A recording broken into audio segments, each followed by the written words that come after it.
fight. We don't have to kill. Everybody in the whole wide world really just needs to chill. No, we don't have to fuss, no, we don't have to fight. Hello, everybody. Welcome back to another episode of Just Chill with Oliver George. This is episode 73, and sitting across from me, I have a very funny comedian who also happens to have amazing hair. Before we get into it, though, I want to remind you, if you are watching but you would prefer an audio-only version, you can get that on Spotify, Apple Podcasts, iHeartRadio, and other places like that.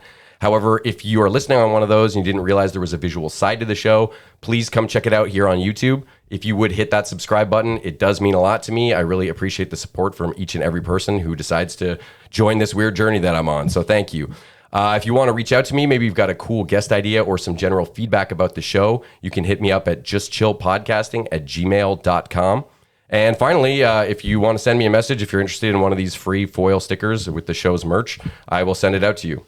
So before we move on, I just want to say thank you to my guest, because this was kind of a last-minute podcast, but he is a very funny man, as I mentioned, amazing hair, as I mentioned, musically talented, which I was happy to find. It's David Haddad. Hey, thanks for having me. That was a long, crazy, weird intro. That's all right. I just feel bad I didn't showcase my hair at all. I know. Actually, when I was writing my notes, I thought I'm going to say something about his hair, and it's going to be the day he decided to like shave his head or something. Yeah, I don't know. I had a late night and just didn't want to, I'm sorry, didn't prep, I didn't shower or anything, so I had to put the hair up in a hat. So is it possible to get like one Fabio type? Oh, it would be awful if I took it up right now. Like half of it would be down here, half would be over there. Okay, well, the people who know David know that I'm not speaking out of my ass when I say that he's got very luscious hair. Well, thank you. Thanks again for coming, man. As I mentioned before we started, these are fun podcasts where I sort of know somebody, but we really get to know each other and kind of shoot the shit. So, totally. Let's start off, though, by talking about the fact that you are both a musician and a comedian, because I'm always interested when I meet people like that, myself being a both kind of guy as well. Which was it that sort of captivated you first in your youth, I would assume, and which did you then decide to dabble in first? Definitely music. It was definitely music. I don't know, I had people around me that were in bands, like my cousin, who's like one of my best friends back home on the East Coast, Jordan Fournier. He's actually currently in an awesome band called Diner Drugs. They're like a stoner rock cool punk name thing. Yeah, I actually named their band. No way. I will take the credit for that. Nice. But they, when we were younger, he was already in bands, and I was always just watching and like, this is so cool. And then him and his band were jamming, and their singer wasn't there, and they were like, I think we covered like a Blink-182 song, and they were like, just jump on. And then I did it. And they were like, yeah, that was great. And like, little did I know that behind my back, they were like, man, David fucking sucks at singing. And then they were just sort of humoring me. And then I just sort of kept doing it, and I got really into it. And then, I was in bands from the age of 15 until, I still do it every time I go home. We like set up some shows and stuff like that. But nice. It was definitely that. I always liked comedy, but we didn't have like comedy clubs or anything down there. So it wasn't really something to didn't pursue. Feel tangible, like something you could I wouldn't, I couldn't go watch comedy. I certainly couldn't go do like open mics or anything. So it just wasn't really on the table at all. Yeah. Damn. Well, I actually saw some of your original songs on Instagram, and you do have a really nice voice, and you're good on guitar too, man. Definitely. Thanks. Guitar I feel a little weaker on. Like I only learned guitar when I moved here because I didn't have anyone to jam with anymore. So I just like found a chord sheet and like figured out like a handful. But singing's definitely where like I took like vocal training and stuff for a while, and but it was kind of one of those weird things because I was in like punk bands, and then I took vocal training, and then it sometimes made my voice like not too good, but too like polished. Like I see what you're saying. You'd lose that like snarl you want in like a punk band. Yeah. So like sometimes our music would be described as like theatrical, and I think it's just because I had like a little more, I don't know, polish on my voice. I feel like there's some bands where that is their thing, though, right? Yeah. If I'm not mistaken, I couldn't name one off the top of my head, but I feel like, or actually, who are the guys that do like the Black Parade? Oh yeah, My Chemical Romance for sure. Kind of, right? Yeah. It falls into that. And I was into them when I was younger. I think like we maybe skewed a little more towards like a Billy Talent sort of vibe too. Yeah, I've always enjoyed them. Oh yeah, they're I gotta awesome. say, like they're consistent and they have like a sound. Like it's not often where I go like, Oh, that sounds so different from all their other stuff. Yeah. I always go, wow, this sounds like all their other stuff, but in a good kind of comforting way. I enjoy exactly. that They sound. sort of know what they are and just kind of do that over and over. But in a way that's not like stagnant. I don't think. Exactly. It's not like mundane when you listen to it. Like, oh my god, like some artists, But they do have a through line for sure. Yeah, of course. Yeah. Okay, cool. Well, since you started with music, I'm going to jump to the music questions I had for you. So I want to know, what instrument do you wish you were a master at playing? If you could just wake up tomorrow and be just like the best at that. Yeah, this is kind of a boring answer, but tuba? No. Bass. I love bass guitar. I find it like the most interesting. Like, I don't know, because it can be really simple, but then, again, I liked a lot of punk music, so you can listen to like bands like Rancid and like Maxwell Murder, the solo, exactly. and that was fucking bananas. Oh man, my cousin, like he was the bassist in my band. I remember sitting in his basement and just watching him trying to learn that solo for probably like an hour and a half, and I don't think he ever really nailed it. But I don't even know how a human can play it. I used to always listen to that and be like, okay, this has got to be like overdubbed or something. It's just too insane. If you watch live versions of that song, like he does like extended versions of that solo. No way. He adds even crazier shit and like plays it longer and stuff. Wow. And like, because that is a wild solo. And then like you're a Sublime fan, I know that, and like the bass in that is also fantastic. All dub music, Oh yeah. Any dub reggae's got crazy bass. Yeah. Sometimes simplistic, but I think that's almost beautiful in its own way and very hard to master. The pulsating, meditative trance and the timing being so perfect, where it's like a heartbeat, Yeah, that and like the holding back from being too flourishy sometimes on bass is like yes. So like one of my favorite bands is the Pixies, and Kim Deal from the Pixies. I saw an interview years ago where she's like, yeah, like people say I like underplay. She's like, but that's like a skill. Like everyone wants to add the extra fill. She's like, but you don't always need it. So like it's a skill in itself to know when to like hold back and like show restraint. And I've always like thought that was kind of like a cool lesson in anything. Like definitely, you don't always need to like go for the fences. All the time. Yeah, exactly. Which is why I've never been a big fan of like really flashy metal music, where I'm like, yeah, it is impressive that you can like shred the acid of your guitar, but it's just like, it starts feeling cheesy to me after a while. I like just like a good rhythm and something catchy, right? So, definitely. Yeah. I actually saw the Pixies at the Bronson Center nice. Must have been 2010 or something, I want to say. Yeah. I think that was around the time of their like last tour with Kim Deal, the bassist, because she's not in the band anymore. But I saw them back in New Brunswick. I saw them in Halifax and then in Moncton the next night. So I got to see them twice. When I saw them, they had this crazy like smoke cloud stuff that at the very end that like filled the entire place. You couldn't even see the person next to you. Yeah, I don't know if this is when they did it when you guys, but they have a song called Into the White, and that's what it was. Yeah, and totally. They just totally filled the whole room. Yeah, that was so cool. All I could think is if you were on shrooms or something, you would be like losing, you're like, am I dying right now? Exactly. Yeah, I actually was sort of only discovering them at that time. My ex-wife was into them, and you go on car trips and listen to of course. Yeah, they've got a very, very unique sound, I would say about them. I don't always enjoy all their stuff, but I would say there's no one else like them. No, and they were like crazy influential in a lot of bands. Like Nirvana cites them as like one of their biggest influences, and like I know you listen to some Modest Mouse sometimes, and you can hear some Pixies in there for sure. Connection there. Yeah, it's kind of like a grungy vibe, sort of. Yeah. Well, it's like really the roots of alternative, I would say too. Absolutely. Yeah. Man, okay. Well, next music question I have for you is, what would be your dream concert? You can have 2 opening acts and a headliner. Oh, damn. Artists or bands, whatever. Like, oh, man, the thing about that is like what I'm into with music changes all the time. Like a band like the Pixies, they're like one of my favorite bands, but I can go like 2 years without ever listening to them because I've like consumed so much of it, right? Oh, and I'm including like artists that are no longer with us. Yeah. So, I figured. But so I don't know. Like, but just to me, I feel like at that point you have to pick dead artists just because you could probably go see the Pixies at some point still, so it seems like a waste of a dream slot concert. But you can't see them with their original lineup, which is so I'll put them in there. I don't know where I'd put them. But you've already seen them with their original lineup? Yes, but I would do it again. I would do it a million times. They're like my favorite. Rather than seeing Nirvana or Bob Marley or like... fuck, you're right. Nirvana has to be in there. The Doors. I would love to see the Doors live. That's actually another really good one. But that's a gamble because Jim Morrison half the time would fuck up the show and take his dick out or something. But imagine if you were there to see that. Like that was there the time he took his dick out. It would be a beautiful disaster. Tore away by police officers or whatever. Allegedly took his dick out. Yeah. They still contest to this It was day. they say it was a thumb, right? Like he put his thumb through. Jesus, I hope it was. Pick a different finger, bud. Yeah, exactly.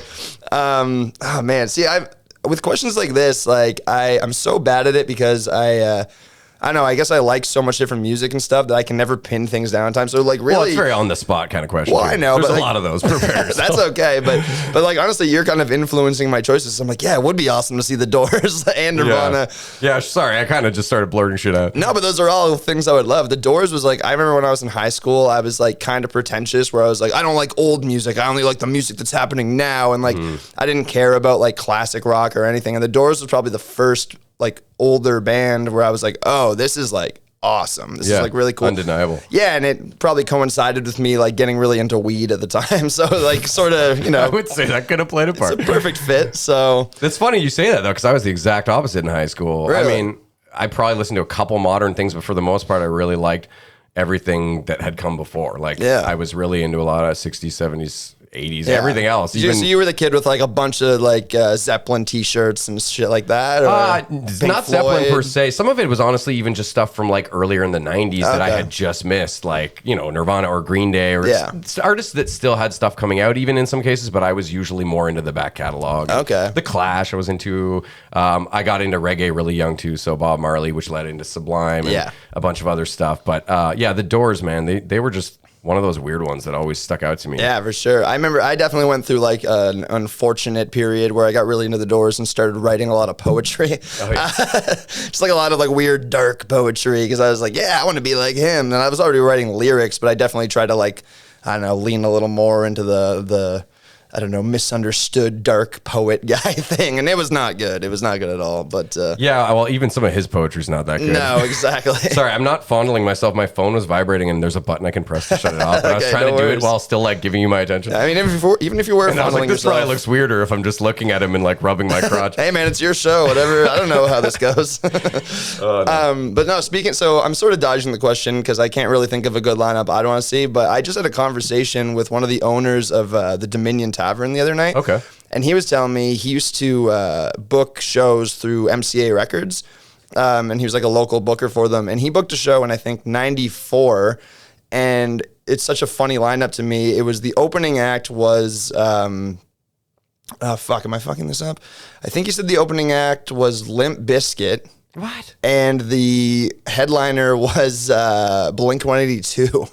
In Ottawa? I think he said it was Ottawa, but yeah. Was this like way before they were? Yeah. No one knew who they were. Yeah, I could believe that, I guess. He just was like hearing things about all of them, and he kind of was like, oh, like this band seems like they're going somewhere. This band seems like they're going somewhere. And he like booked this weird show. And I was like, you'll never see that lineup again unless it's at some weird like nostalgia festival or something. You know what I mean? I almost want to look that up. Yeah. I'm pretty sure that's what it was. I feel bad that I brought it up now because I'm like, was it Limp Bizkit? But I'm pretty sure because I know it was a really weird like matching. Well, because Ottawa's not exactly, I guess when you're starting out though, yeah, you got to do what you got to do and take the gigs you can get. But Canada's out of the way for a lot of American bands that are like, fuck it, we'll just tour the States. You know? Like a lot of people, it's not worth the hassle. No, especially exactly. the winter months are kind of like, screw that. And I don't know. Yeah. But that seems like a concert I would have heard about living here just as like legendary. I've heard about like how Hendrix played here back in the day. And really? He stayed somewhere in Vanier at some shitty motel. Oh, damn. And Elvis has come through here back in like the 50s or 60s. Wow. I'm trying to think of any other huge back in Moncton, all we have is like we just had like April wine all the time. I love April wine. No, me too. I fucking love April but it doesn't really hold up to the ones you're giving as examples. I don't know.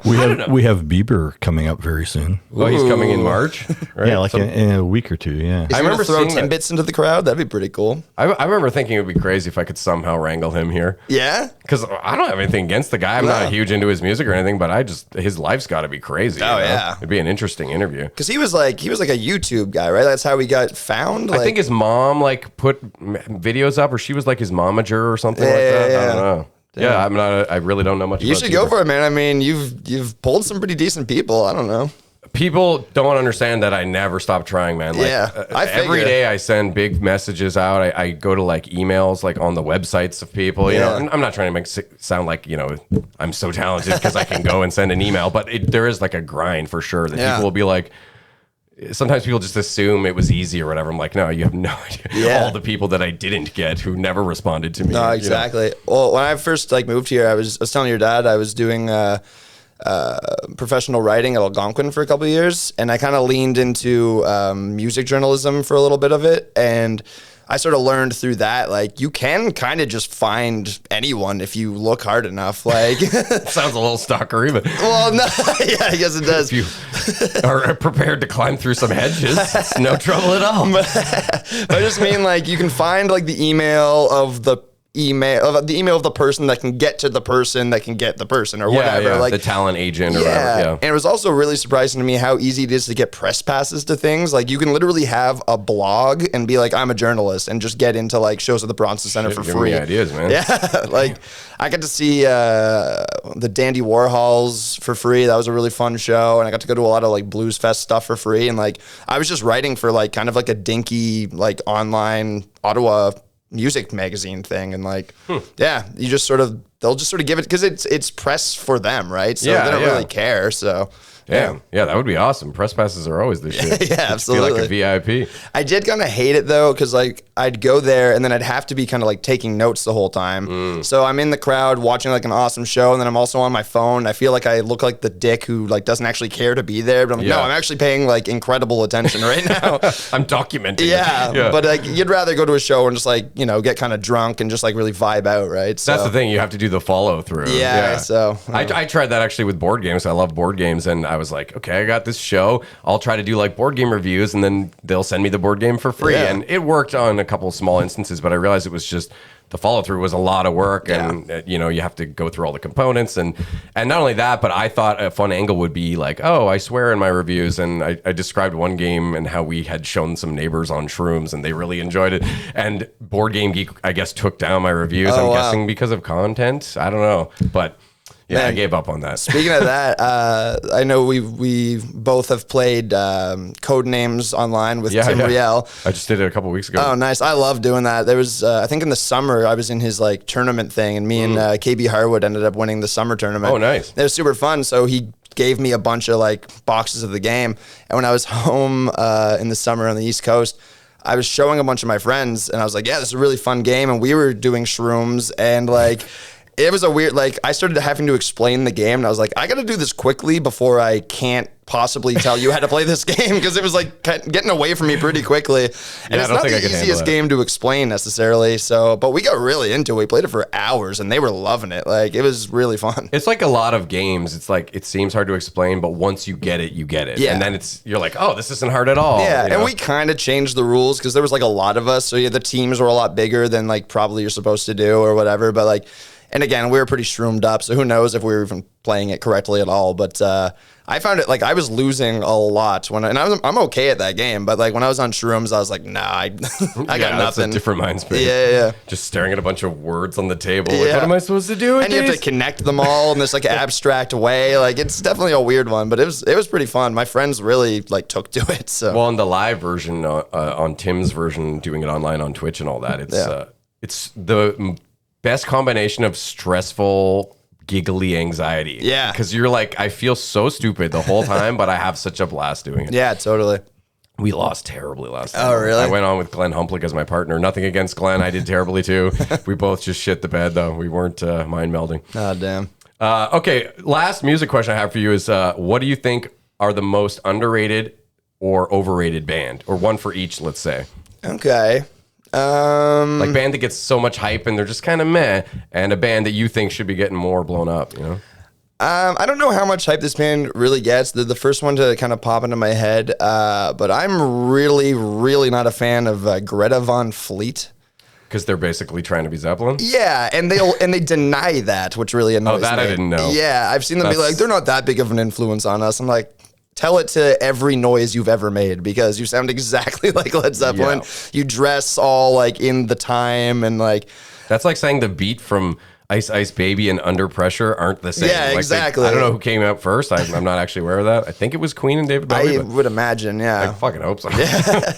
But yeah, I don't know. So I don't know how like highly rated they even are, but that's just like, I know they're like up there. People seem to love them, and they kind of drive me insane. So that's definitely one of them. And It's kind of weird to just like parrot someone Yeah. else's style that specifically. well, again, like talking about when I was in high school, I wasn't like the classic rock kid. Like that's that's just a band made of the classic rock kids. Yeah. So like I couldn't relate less to them. As, But you know what? Like on the other side, I'm still like, if I'm just taking all that out, or even pretending it's a Zeppelin song, Yeah. I don't not enjoy the melody, and I Yeah. think they're still pretty talented. But I totally get it, and I've heard people talk about this before. Yeah, and I mean, I'm probably blasphemous in the way that I don't not like Led Zeppelin. Like I can I was just appreciate gonna them. say I've never been that big of a Zeppelin Yeah, fan. they're like Stairway to fine. Heaven can kiss my ass. I Yeah, don't like who it. cares? It's such a boring ass song. I'm sorry. People are probably screaming at their screens if you love that song, but I never thought that was a good song. They do have some that are up there. Oh, of course. For me Like, personally, like I'm not going to deny them as like, you know, a legendary band or whatever, but just when he doesn't. does his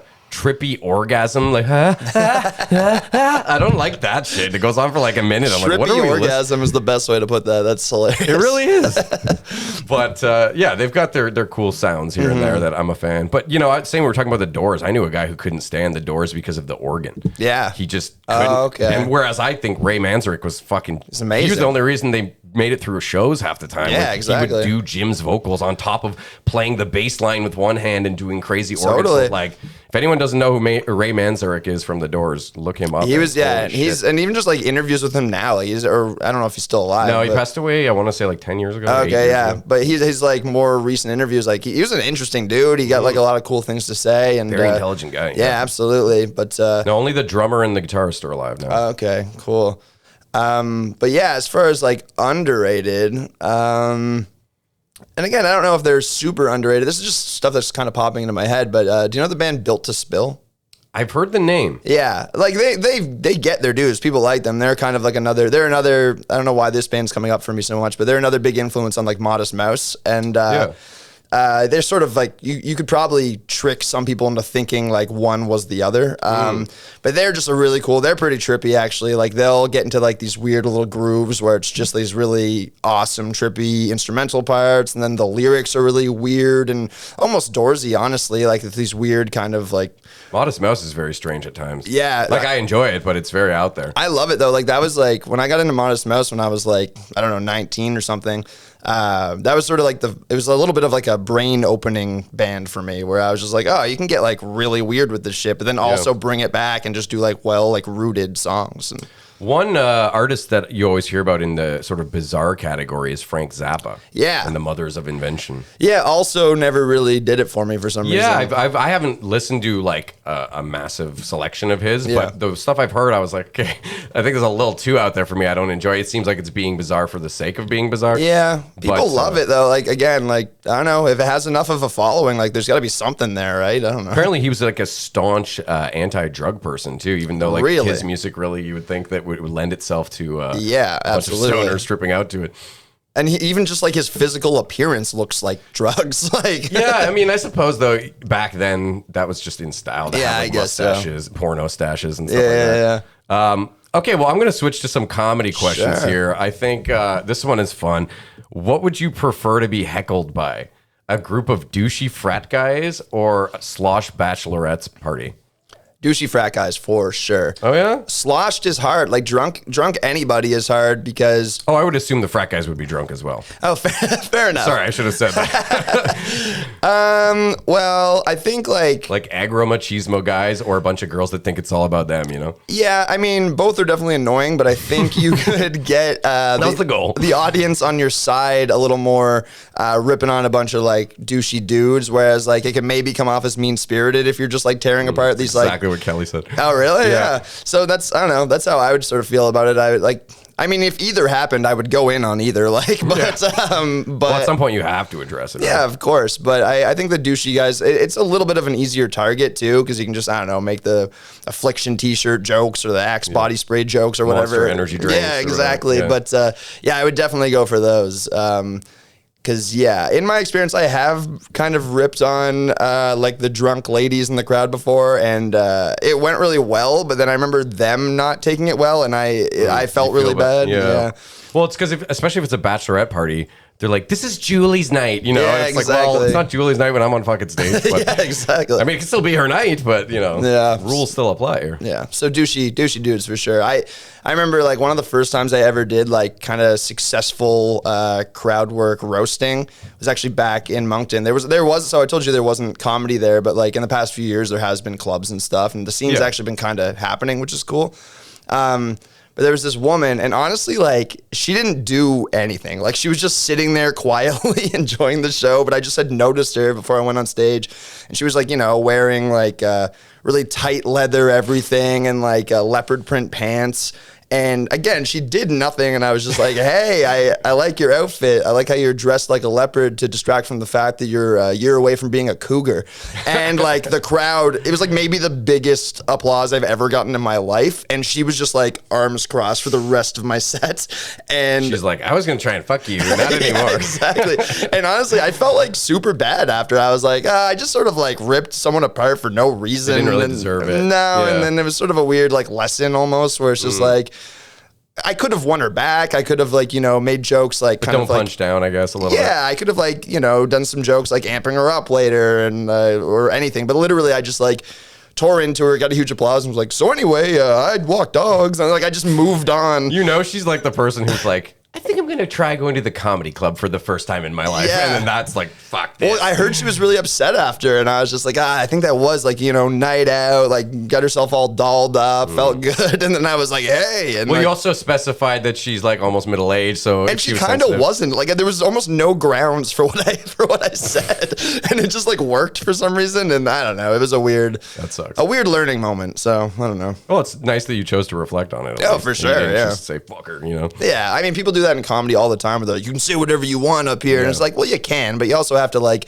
consider consequences and stuff like that. Like, Yeah. you can say what you want, but you have to own it as well. And if somebody's upset, you have to own that too, or acknowledge it, I guess.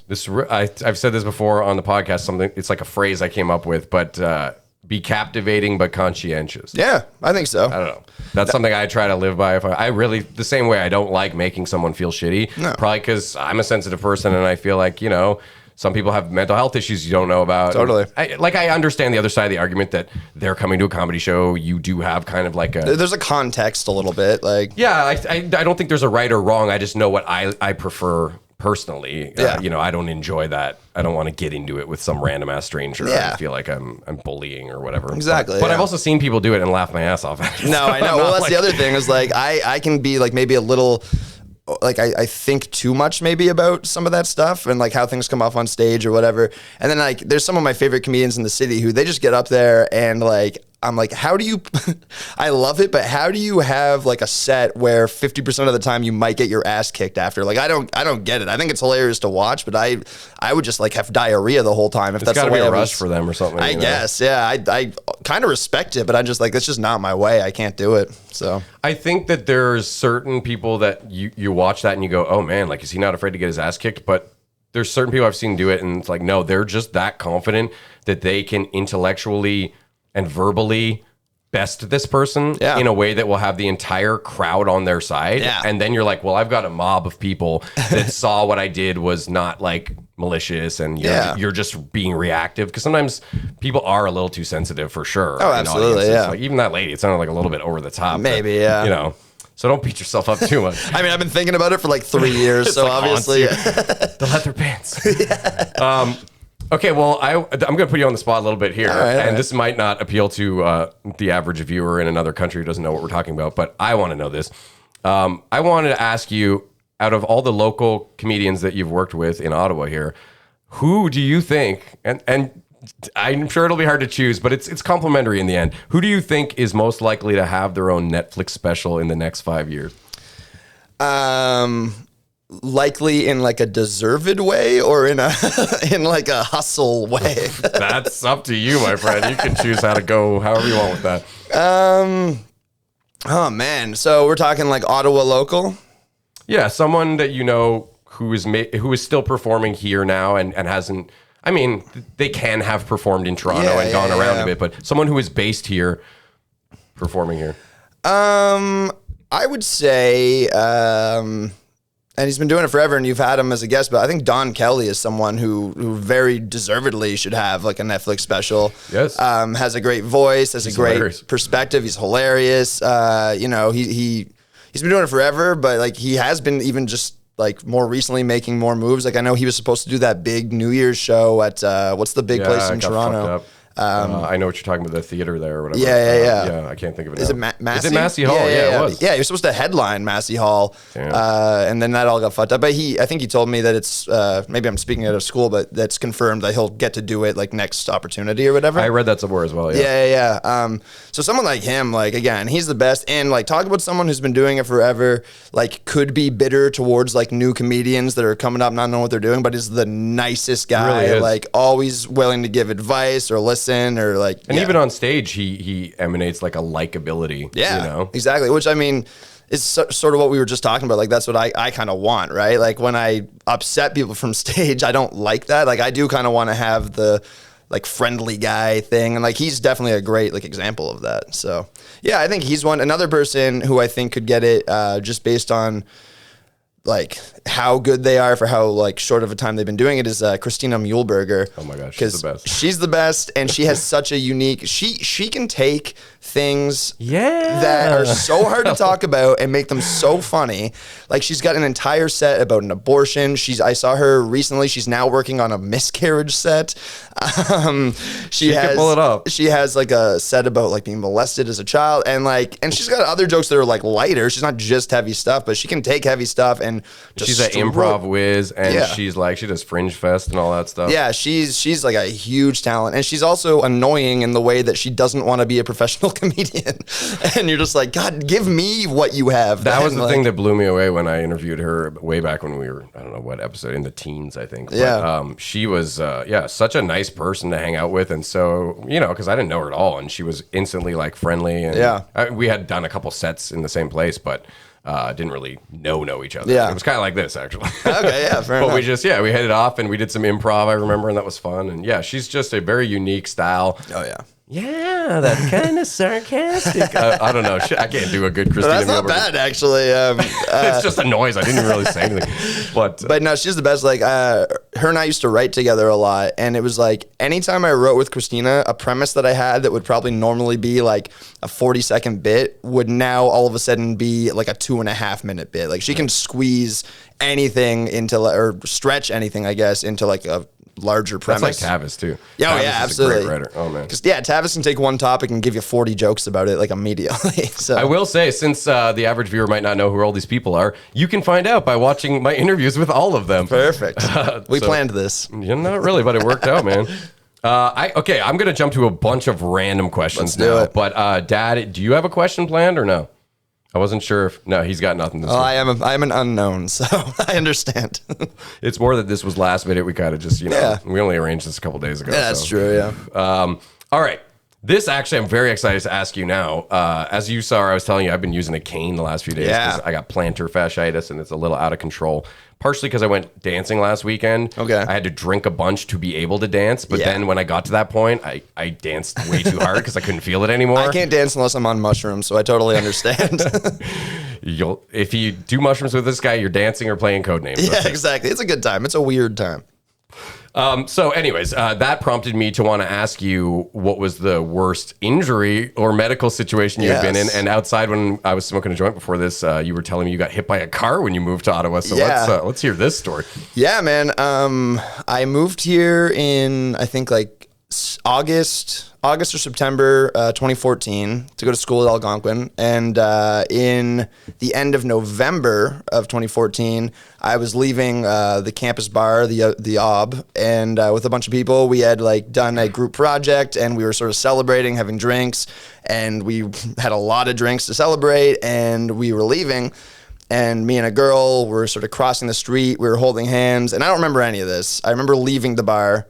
But then apparently, I guess the idea was we were going to cross the street. It was a yellow light. So I guess the plan was like, yeah, it's about to be our turn to go. So we'll just start going. And then there was a car that was like, oh, it's yellow light. I should speed through this to make it. And then we intersected in the middle. Brutal. So again, I left the bar. I remember leaving the bar. And Were you drunk leaving the bar? Like absolutely. I was. Okay. So Yeah, this wasn't all brain damage or something. No. There's no, and also there should be no pity or sympathy for me in this. I got drunk and jaywalked. So, but Well, I was going to say, I led into this being like, let's hear about the time you got hit by a car with a giant smile on my face. But I do that because you seem healthy and oh and yeah, happy absolutely. now, And it is like there's decent parts of it that are a decent story. But yeah, so I remember leaving the bar and then I woke up in a hospital bed.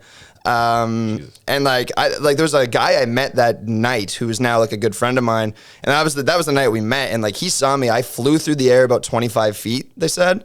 Like distance or height? Or Distance. both? Okay. Yeah. I flew like way the fuck out, and he saw me and like my body like ragdolled, and he's like, "Oh, that guy's dead. That's a dead person now." A lot of blood at the time or no? No, just Fractures and Yeah, shit. it just looked like a rag doll, and I Crash just test dummy kind of thing. yeah, exactly. And then I hit the ground. My pants kind of flew out, and my balls were hanging out. And a guy, Not where I saw this going. a guy that was in my class that was like a buddy, like he kind of came and like covered up my balls for my dignity, I guess. And That's a good friend. yeah, and he kept people Gonna away tuck from those me. nuts. Yeah, exactly. People were trying to move me, and he was sort of just like, Jesus, man. everyone get the fuck away. Like, I'll move his balls, but other than that, like, we'll let the professionals handle it.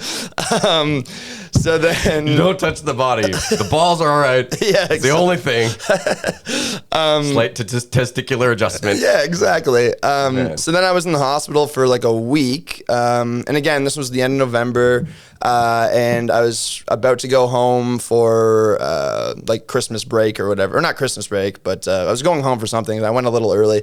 But yeah, so I was in the hospital for a week. I broke my shoulder and leg on my left side. I still have like pretty gnarly scars. Jesus, Yeah. whoa. So I got plates in there and rods in the leg. Damn, man. And Bionic man. yeah, I guess so. I You go off absorbed to the tower. airport and beep like a motherfucker? No, everyone asks that. I think they put in like a different kind of thing now. I don't think it goes off. I don't really know, but I'm pretty sure they put something else in. 3D printed or Probably something. titanium, probably. So it doesn't, non-magnetic, probably doesn't settle down. interesting. I think that's, yeah, it's something like that, yeah. So there was all that. I was in a wheelchair for like a month, and then I was on crutches for like another month or so. And then right when the crutches were supposed to come out, be done with, my leg got infected. So because when it had happened, my bone like broke, and it did, this is kind of gross, but it did what they call like tenting. So it like tried to break through the skin, but didn't quite. I did not need to know what tenting was. Oh my God. No, for sure. That's very interesting, but Yeah. disgusting. So it did that, and it made kind of like a little mark, like about the size of a dime, and then that all got infected. I will spare you the details of what that looked like, and Gangrenous almost? Or? it looked like caramel coming out of my leg. Whoa, weird. Yeah, it was. I was like, "What is that?" Because like it was fine like the whole time, and then it was like as I was healing, it was like, "Oh, But what did it is get that?" to the point where you're like worried about like sepsis and shit? I didn't even know. Like I saw it, and I just happened to go to like physiotherapy that day, and I was like, "Hey, this is happening." They're like, "Oh, we have to bring you to the hospital immediately." Oh my God. So then I went to the hospital to check that out, and then I was stuck there for 3 weeks because they had to take out the like the hardware they had already put in because it was compromised. So they took that out, put in an antibiotic cement, then took that out and put in some more hardware. Can I just say, that sounds like a bionic man where like the leg's been compromised. Yeah, exactly. Something I never thought I'd hear was antibiotic cement. Yeah, no, I'd never heard of it either. This is super interesting though. Yeah, as much as it sucks. and I will say there was one moment where I heard them, and they didn't even say it to me. I just heard them look at each other and be like, amputation is a possibility. And then no one even looked at me. And I was like, I'm right here. Oh Like, my God. What the fuck? yeah. And then, but that came up once and never again. So that was fine. Yeah, but the fact that they didn't even address you and you're in the room and you don't Yeah. have like headphones on. Yeah, exactly. It was kind of weird. I was like, Oh my excuse God. me. It's the worst bedside manner I've ever heard of. And I mean, there's a lot of that. Like, I mean, you work in a hospital. I don't know how much of that you see, but like, I definitely experienced some pretty brutal bedside manner. I actually, and people can call me a pussy if they want to, but yeah, I have anxiety, generalized anxiety, I guess, and OCD and a bunch of other shit. But I got a doctor's note so that I don't have to work in a certain area Oh, nice. of my job because it was literally causing me like panic attacks. And that's like the decontamination area where everything would come down dirty straight from the ORs.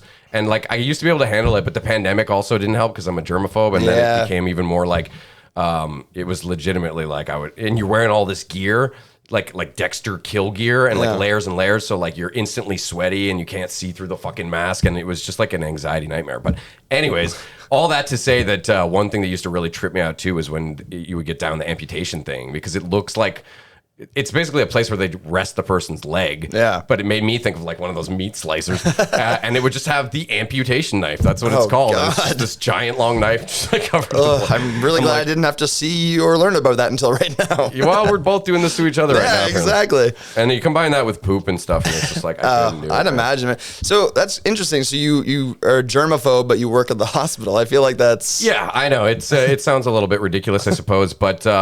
I recognize that being a germaphobe is not realistic. Like I realize some of my it's a little in your head sometimes. Like I can recognize that I'm the one blowing it out of proportion. Okay, but something like a pandemic will also amp that up. Yeah, you know what I mean? Of course, because that sort of is almost like justifying what you've been thinking about. I would imagine, right? Like, well, I was prepared in a lot of ways, I suppose, but yeah, with my job in combination with all the physical stuff I was saying too, like, I'm someone that, probably if I'm in a small space or whatever, I would get, not always, it depends, how my week's going, but like I have definitely triggers and shit like that, and being super sweaty and overworked and just like, because that's the other thing, it'd be crazy busy in there sometimes. Yeah. And it's just like you're running around and there's so many people doing their own thing. You always feel like you're in somebody's way. Of course. Yeah. And on top of that, it's all this disgusting like shit where I'm trying to be extra careful, but you're also expected to go fast. And like, I just had so many bad experiences that it really became like fucking just a thing. Yeah, totally. And on the other side, the flip side of that, and probably why my work still likes me, I hope,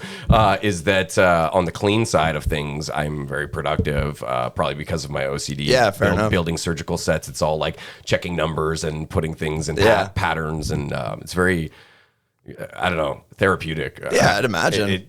Like my OCD, I guess, is like that. I don't have like a lot of like flicking the lights, but for whatever reason, a lot of patterns and sequential stuff can be very like, it scratches that itch or something, and then I don't have to worry about it for a while. Are you fairly organized in like everyday life, or? I would say no. I'm late for pretty much everything. Okay.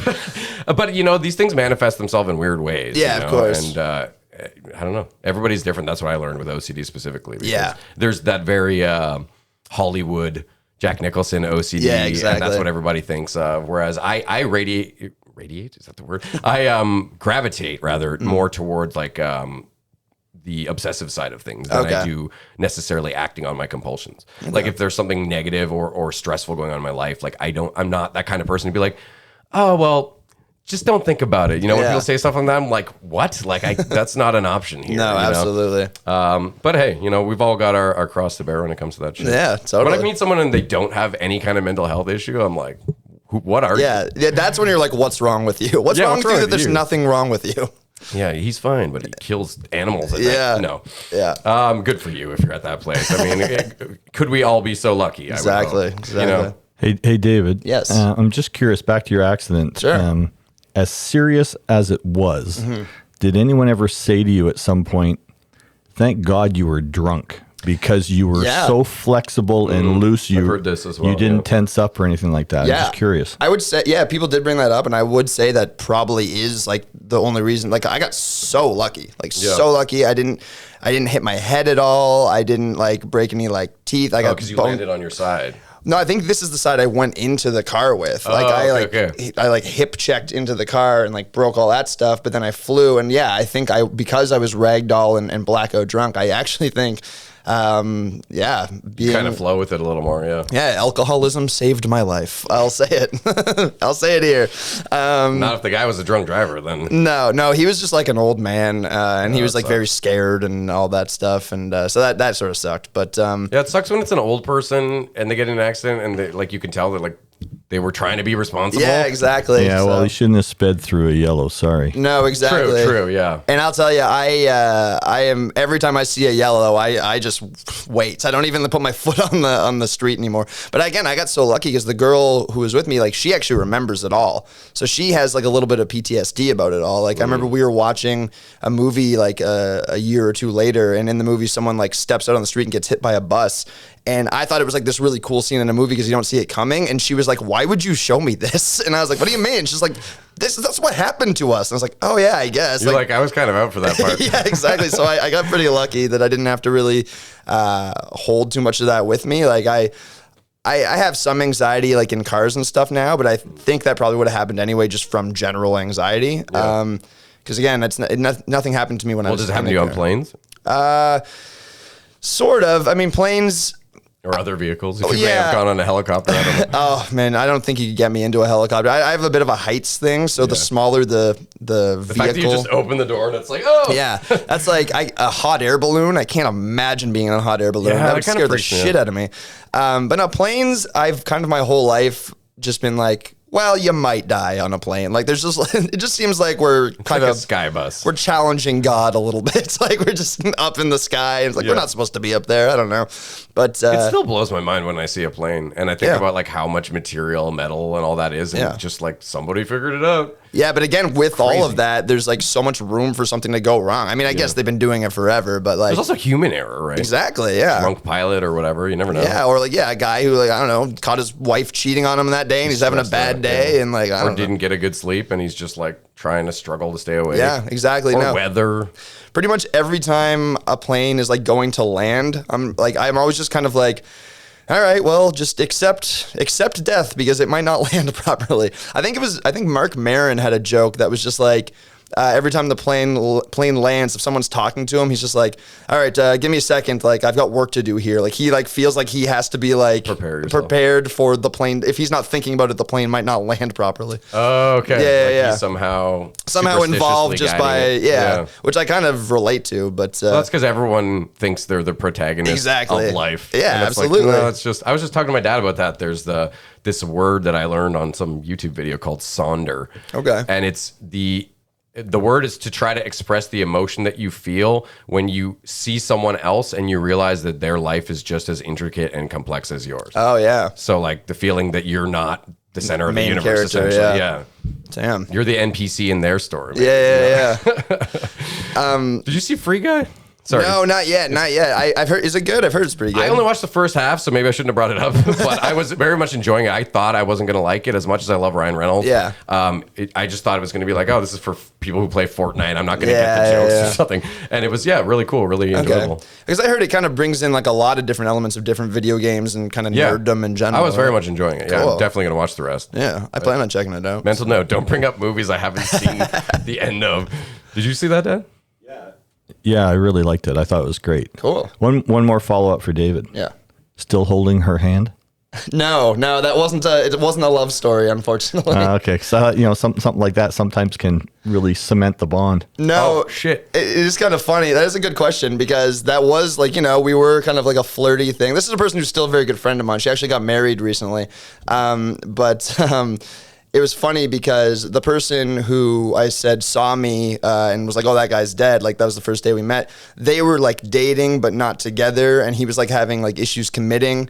And then her and I were kind of hitting it off. And I was like, oh, I guess this is going that way. And then we got hit by the car. And then he told her he loved her at the hospital. And then they dated for like another 2 years. So it really didn't go your typical love story for me, which is fine because it wouldn't have worked. We are very much destined to be friends. So. That's cool, though. But that's a good question. When you're talking about holding hands and car accidents and stuff, it made me think of The Boys. Yeah. Where the chick's arms just get ripped off. Man. Oh, my God. Season 3's coming pretty soon, I think. They're getting juiced up on V or whatever. Yeah. I saw the trailer like just 2 days ago. Have you read any of those like comics or graphic novels? My dad's read them all. Yeah? I've got them all. I've thumbed through them. Yeah. But that's the extent of it for me. They're way more fucked up for sure. Way more sex stuff. I remember seeing some as a kid. Very found sexual. a couple. Yeah. They said they're bringing that whole hero-gasm. That was the one. I to found the that when I story. was like a teen, and I remember being like, yeah, Jesus. it's like a big like fuck island or whatever. There's like an orgy going on. Yeah. Right. They pretend that they're flying to outer space to. They do this like once a year or once every couple of years. They fly to outer space together to fight the bad guys off camera, so to speak. Yeah. When they really all fly to this island. Just have sex with each other. Yeah, because I think in the books, like it's more like the sex, like the amped up sex stuff is like a little bit of a side effect of the V, I think, or it sort of seems that way. It seemed that way to me. I haven't read them all, so But they did some of the sex stuff. Like they still had the guy with the dick that could strangle people. yeah. What a crazy show! Man. Holy fuck! Yeah, that's awesome. I love that stuff. I mean, I know you're like a huge comic guy. What gave it away? Yeah, exactly. I love comics and stuff, but I've never like really gotten fully into like, you know, the DC Marvel stuff. Like I know a bit about it like here and there. But I really like the stuff that kind of like The Boys is almost like parodying like traditional superhero stuff. I like that stuff a lot. Like, are you familiar with the TV show The Venture Brothers at all? Yeah, my brother used to. Oh yeah, he was obsessed with that. That's my all-time favorite show. And that show, like, that's the whole thing. I mean, it started as a. It's making fun of Johnny Quest. Yeah, or whatever, it starts as a Johnny Quest parody, but then as it goes on, it's much more like a superhero parody thing. Yeah, exactly. Yeah. And you know, there's like a bureaucracy to it all. It's like just really boring, and like so they kind of bring that stuff out. I love that show. So I like sort of the. It's kind of dry for me sometimes because I would borrow any DVDs I could get when I did security for overnight shifts, and my brother gave me some of those, and I've watched a couple seasons, but when I watched too many episodes back to back, I just found it kind of, I don't know, blended together. It's a slow burn. It's for sure a slow burn. Like the first season, honestly, kind of sucks. Like unless you get, I don't know, I got into it at the right age maybe, and like, if you get all the references, I'm sure it helps. Yeah, and there's so many. Like it's not even just superhero references or stuff. Like they'll do like 80s like goth music references. Like they reference all these really specific things. But as that show goes on, it's the world building that's really cool because like a character that just like walked through the background in season 1, all of a sudden in season 4 is like a main antagonist or something like, or like you've heard like a name reference just offhand, and then all of a sudden they bring that character back with like a fully fleshed out backstory, and like that I'm a sucker for that. Like all the world building nuggets are embedded. Like exactly, and like you know they didn't necessarily plan that, but at one point they're just like, okay, well we talked about that guy. Like what would happen if we kind of threw him in with everybody, and like what do we know about him? And just on like from a writing standpoint, I find that like super interesting. Yeah, definitely. Yeah. Man. But as far as comics, I was like a Sunday strip comic kid. Like I was like Calvin and Hobbes and like I don't know, Far Side. I always liked like Bizarro and the single panel ones. Oh yeah, those are pretty cool. Like my dad had a bunch of like Herman books when I was a kid. Those are Herman was all right. It's not that great. Far Side was better. Absolutely. I should send you Bogart Creek if you don't follow that guy. If anyone, go check out Bogart Creek. He's I interviewed him, and I've actually known him from some weed competition before that. But super nice guy, and his stuff makes me laugh so hard, and it's always very dark and absurd humor, and it's all single panel, like Far Side style. Yeah. Anyway, you'll like do yourself a service by following that dude. Yeah, that was more my stuff when I was a kid. I think I found like a pile of Calvin and Hobbes books in my basement, and then I was just like, oh, this is, I don't know what this is, but this is amazing, and it like took over my life for like a lot of my childhood. I liked like a few of those, like Zitz I thought was all right. Zitz I loved, yeah, because I started just going, like that was my kind of like, instead of like going to the comic book shop and getting like all the editions of like whatever, like Spider-Man, I was going to like Chapters and just buying these big collections of like random Sunday strips and stuff. And which some way seems like more nerdy in like a less cool way or something. Like it's like a little more vanilla, I guess. But some of them suck, if you ask me. No, like, absolutely. Actually, I would say like at least 50% of those suck. Yeah. Oh, I've gone back and looked at stuff I loved when I was a kid, and I was like, what was I getting out of this? Like it's doing nothing. Yeah, but your tastes change. That's normal when you're growing up. I still love Calvin and Hobbes though. I've been like very recently actually going on Instagram and finding Calvin and Hobbes like pages that just like post old strips and stuff, and I'm like, this holds up. Like it's pretty good.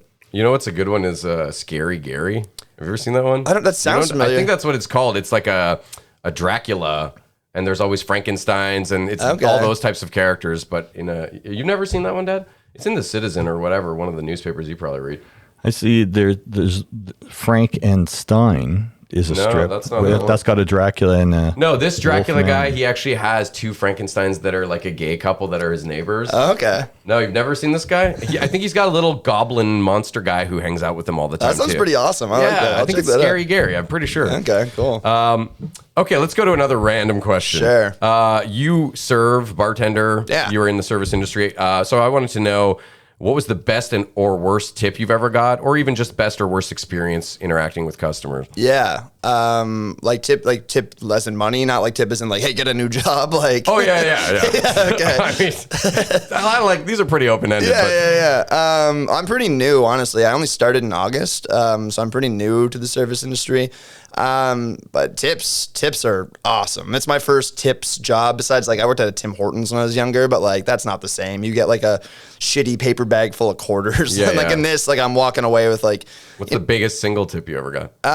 Is that a rude to ask? No, I don't know. I don't care.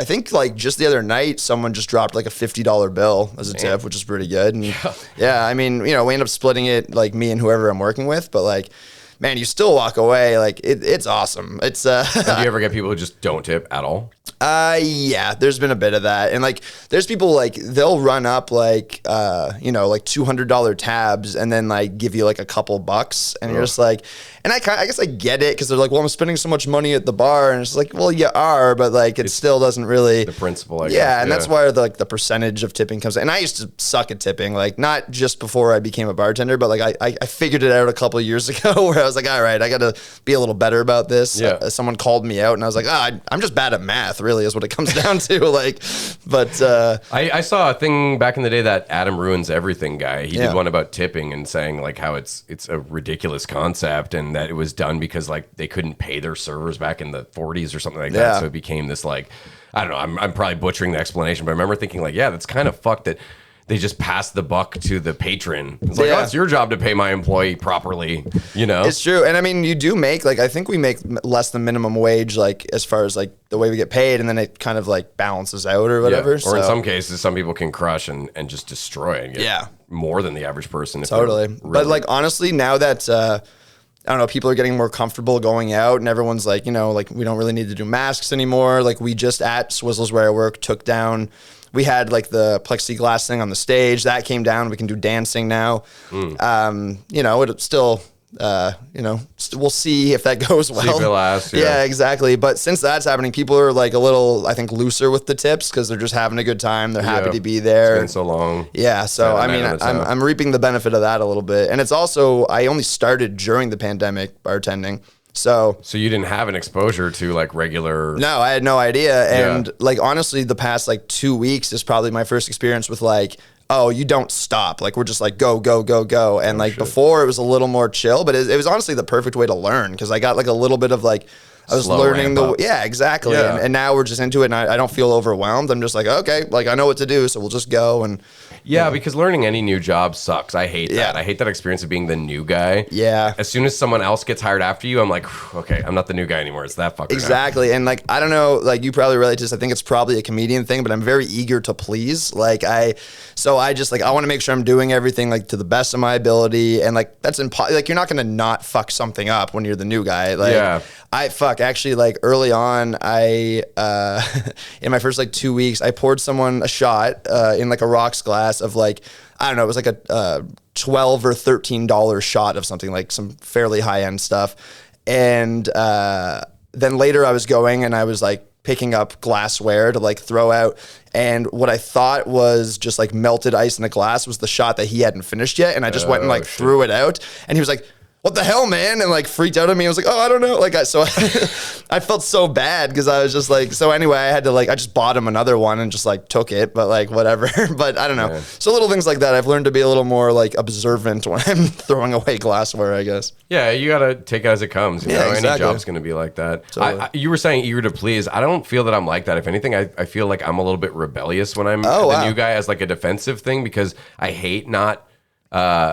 I don't like asking for help a lot, which I don't know. I'm not like a stubborn dude in general, but like when it comes to being at a new job, I guess I'm just anxious or whatever. And I just want to like instantly know how to do it and be good at it. And it's unrealistic completely. Yeah. But sometimes you also get people training you that aren't really like very nice. Okay. And they're kind of acting like you're a pain in their ass. Yeah. And that's the worst experience because then you feel like you're bothering this person the whole time, Mm-hmm. But when you're saying it's go, go, go, I actually prefer that. When I go to work and there's like nothing to do, that's a nightmare for me. Yeah. I'd rather just let's be busy, let's be distracted, and oh shit, where did the time go? Now it's time to go home, That is the best. Like I used to work at a gas station in my early 20s, and like it was almost like a cartoon. Like I'd be leaning against the counter and like bouncing a ball off the wall and catching it for like an hour. Yeah. I would just do that and just like, okay, like there's just nothing to do. Oh, dude, yeah. I did security for 10 years and the same shit. Though sometimes now that I'm doing comedy, I think I would almost benefit from a boring job like that because I would just write the whole time. Like when I was a musician, like again, I was mostly a singer.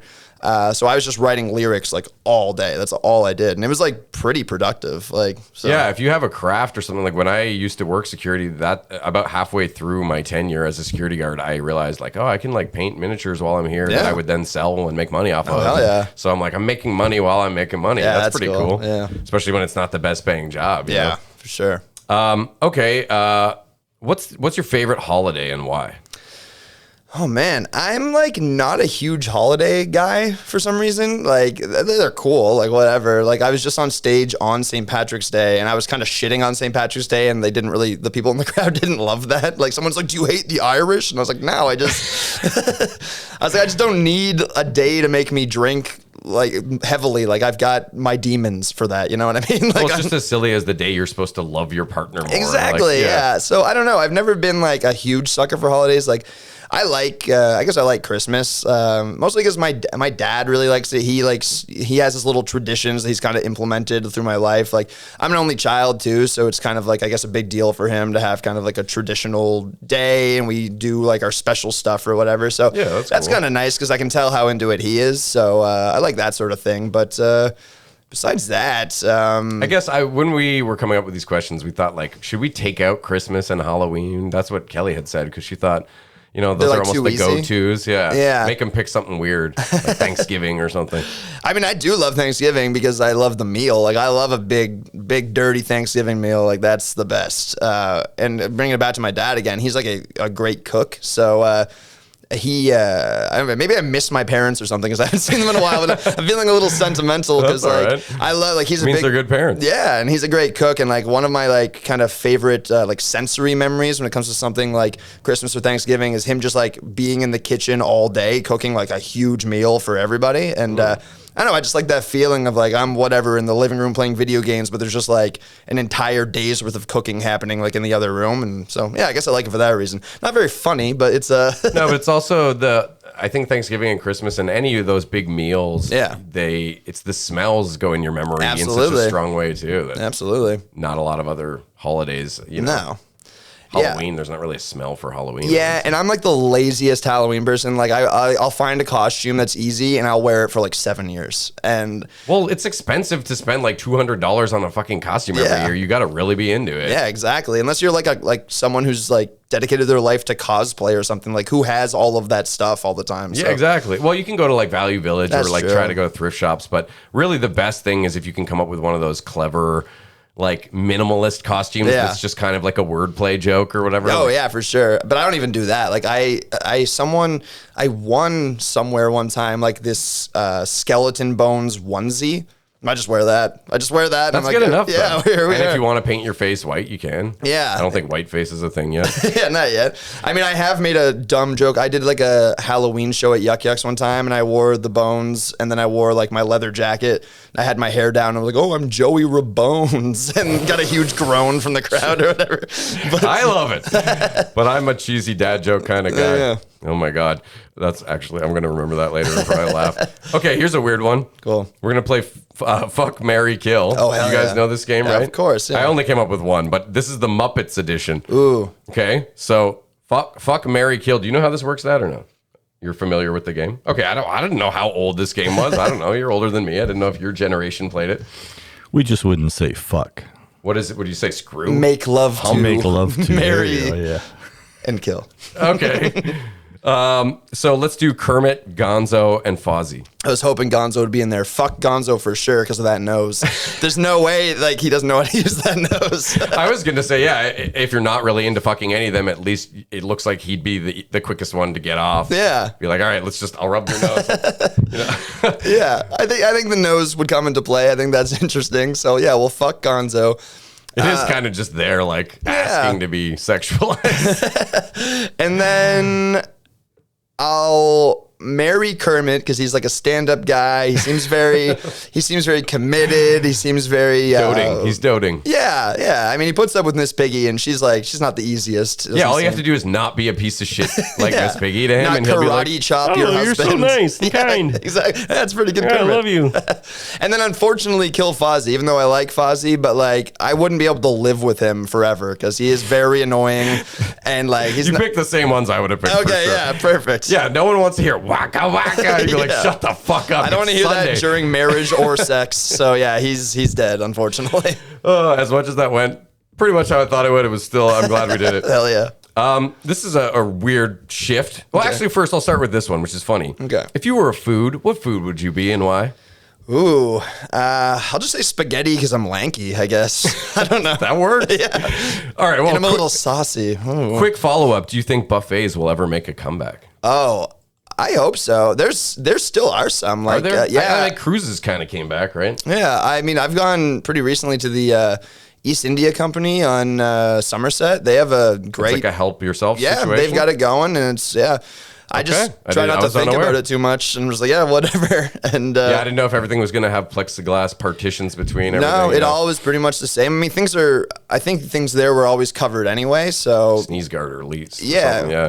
Everything was pretty well covered. You have to lift it up and get it, which I mean, that also is kind of an issue because everyone's touching the same thing, I guess. But, well, because Tucker's closed and became a comedy club. Yeah, exactly. Which is cool. Like, I'm pretty down with that, but. Yeah, that's a great club too. I still haven't been. Yeah, well, you should reach out to Nick Burden because he's doing amateur nights every Sunday. Nice. It's kind of the same as like the New Talent Showcase at Yuck Yucks. He gets like 4 or 5 people, and I did it like 2 weeks ago, and it was really fun. Yeah, I don't know him super well, but I've done a couple shows with him, and he's always been a nice guy. And he's always been very funny. So are you, though. We should say that. I don't know if you have any material prepared, but definitely not. To me, yeah. Your dad asked me to tell him a joke when we were testing the mics earlier, and I was kind of like, "Hey, fuck off." Well, we used to try to have like a recording of like I would find a joke I really liked and put it in the sound bank, and then we could play it. But cool. Like I said, this was kind of last minute. But I did want to say though that you some of the stuff I said to you before we started recording that you were someone. Like Tavis, people that you meet in the Ottawa comedy community that are just like warm right off the get-go. Cool. You've always been like, I don't even think we've hung out or talked that many times, but every time we did, it was always like, you just had a good friendly vibe about you. Cool, thanks, man. And every time I've seen you perform, you made me laugh my ass off. Like, Hell yeah. I'm not just saying that to butter your biscuit or whatever, like you fucking. Well, I remember we did a show together at Ralph's, like whenever, I don't even know, like probably last year. Yeah, I remember you were really nice to me after that show, and like that's not an easy show. Like that was yet another place I went that didn't have a fucking mic stand. Yeah. Oh yeah, I guess for you, with the guitar and everything. It always happens. It happened to me at least 3 times, man. God damn. One time, Christabel Witch, she just like held the mic in front of my face, and like kudos to her, she did the best she could, but it's fucking awkward to try to like, and it must have been really, you're sore. Yeah, I guess. Yeah. I don't know. Anyways, okay, I want to know what do you think is the worst film to watch on a date? Oh. Well, there's probably a lot. Yeah, there's definitely a lot. First thing popping into my mind, because I was just talking about this movie with someone the other day, is probably Requiem for a Dream. That's a good one. Yeah, because I watched that movie once, and I don't think I ever need to see it again. Like, I liked it. It is a movie you need to see once, and then you never want to see it again. It's a lot. Like, I watched it with like 2 of my friends like years ago, and after it ended, we were all like kind of silent, and I was like, all right, well, guess I'm just gonna go home. Like I don't really know what to do with myself, and I just like felt weird for like 5 days. It really, it takes something out of you, man. The end is so intense, just like 3 horrible things happening back to back to back, like over and over, and you're like, holy fuck. It's about the build up too, though. Yeah, it's like a cancer that grows. The movie, absolutely, and it's done so well, and the performances are so strong. Oh yeah, oh man. But so that one would probably be a horrible one to watch on a date. I'm not really good like. Because I know, I guess a lot of times when you're like courting somebody and like watching movies and stuff, it's not usually like about the movie. You're like watching it and you start talking about stuff and blah, blah, blah. And I kind of have this like focus like I need to watch the movie. I don't really want to talk to you. I want to watch the movie. Okay, yeah. I really like especially zoning in the theater, in. Oh, of course. I mean, in theater is kind of the best way because like you can't really talk in the theater. So that's kind of... Because if they're talking in the theater, you're like, I don't think we can be friends. Yeah, exactly. So yeah, I don't know, because I'm sort of the one like I'll do the passive aggressive thing if I'm watching something and then they start saying something. I just pause it and kind of give them, I'm like, okay, so what did you need to say? All right, now back to the, I don't know. I'm bad for talking a little bit when we're at home, like just if it's me and my partner, yeah. you know? Well, I don't know. Again, like not that I do too much of this, but I went to school for script writing, and like one thing that almost like took me out of wanting to pursue that was like, nobody fucking pays attention to anything. Like I was like, I'm going to put all this time and effort into writing like a movie or a TV show so someone can like fucking play solitaire on their phone while it's on there and they're missing all the little details. And like, even my girlfriend now will be watching something and, you know, we're like eating food and I'll just notice that she's like looking down to like get her bite of food. And I'm like, you're missing the visual gag or the visual detail or whatever. And so I'm a little bit of, I guess, a dick when it comes to that stuff. Sounds like you're a cinephile. I don't know. I wouldn't say I have like the best taste in movies all the time, but But you like to immerse yourself in the experience. Yeah, exactly. Yeah. And like, I don't know, something I've been made fun of in a lot of relationships for saying is like, hey, somebody worked really hard on this. And like, it's like, okay, pump the brakes. But I don't know. It's true. Like, do you know them personally? I feel like so much work goes into a TV show or a movie from so many angles. You know, you got like, there's like sometimes 100 people working on this thing, right? And for someone to just be like, have it on in the background while they're taking a shit is like kind of insulting. I put stuff on the background for my dog sometimes because she likes the noise, but I usually put like Jimmy Fallon or some like random ass, you know, clips. Yeah. Look, I'm not saying I don't put stuff on in the background or don't go on my phone when watching stuff, but like if there's like a new movie I really want to watch, like I really, really want to experience it. So, yeah. No, I totally respect that. Yeah. Okay, well, let's... Are you going to watch the Oscars? See, that's another where I'm kind of full of shit. I'm not like an Oscars guy. I don't know. feel like anyone gives a shit about the Oscars. I don't know. I've never known They're it. trying to do a big comeback this year, though. Oh, yeah? Yeah, they got 3 female comedians as the hosts. Okay. And stuff like that. So hopefully, yeah, but in the end, isn't it like all the people voting are still a bunch of rich white guys for the most part? Yeah, and I've heard there's a little, like the voting is like a little like tilted, right? Or I don't know. That's why I got the gist that most of Hollywood was pulling away from these awards things because they weren't fully representative of, you know, diversity but because of that, the shows are really changing, I think. I mean, they are getting a lot more diverse, as is Hollywood. That is interesting. I think it'll come back. Yeah. Well, I just remember the time that... yeah, I would say I hope it does in a way because I do like the institution. I think old-fashioned stuff is kind of cool like that, the history of it or whatever. But I remember when they said they were going to youthify it, and then they had, I guess they ended up kind of euthanizing it though, Anne Hathaway and James Franco, and it was kind of like a shit show, and everyone thought it kind of sucked, and it was supposed to be the cool year. Like, yeah. But after the last couple of years, I think everyone's ready to party and to have fun again and stuff like that, you know? Well, yeah, I mean, we'll have to wait and see what happens. To be honest. Yeah. I'll keep an eye on it because, yeah, that's a really good point. Like, and yeah, like you said, with everything sort of coming back, hopefully, I think people are a little more willing to... Second chances. Yeah, exactly, and experience things that maybe they weren't before. Bill Cosby's new special is going to be out next year. No. He's teaming up with Louis C.K. They do like a bump and mic style thing, but it's just horrible. I guess throwing Louis C.K. in with Bill Cosby is maybe a little different, little harsh. Sure, yeah. They're in a little different laneways there. But yeah. Anyways, Jesus. Okay, here's another random one. What do you think is the most badass dinosaur? Oh, damn. These are very random. That's okay. I like this. Because I will say, one of my biggest fears is like Jurassic Park actually happening. I know it sounds stupid, but like there's enough eccentric billionaires out there in the world. Like you don't think Jeff Bezos has thought about it, you know? Like probably. Yeah. Well, there's some team trying to do the mammoth in the next 6 years or something they said. Well, that's horrifying to me. Yeah, because then I don't know. It's just I think it's sort of plausible in a crazy way, and so that's always kind of freaked me out. And I'm scared of birds, just in general. I'm scared of birds, and there's a bird connection to dinosaurs. And to me, the pterodactyl is the most terrifying dinosaur.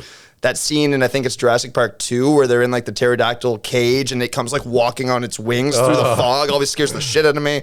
But the badass one, I would say, what's it even called? The one with like it's not the Stegosaurus, is it? That has like the spiky tail and the spikes down its back or whatever.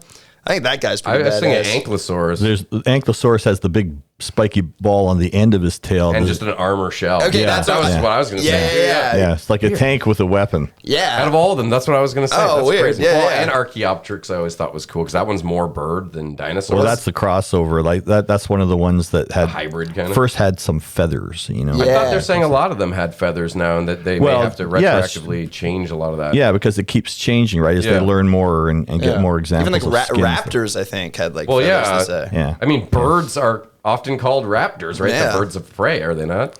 The birds of prey, are so- raptors. Yeah. I was don't doing know. a show like a couple weeks ago. I think it was that same St. Patrick's Day show. And there was a guy in the crowd who, I don't remember how it came up, but it was about like when he gets high, he sits around and makes pterodactyl noises.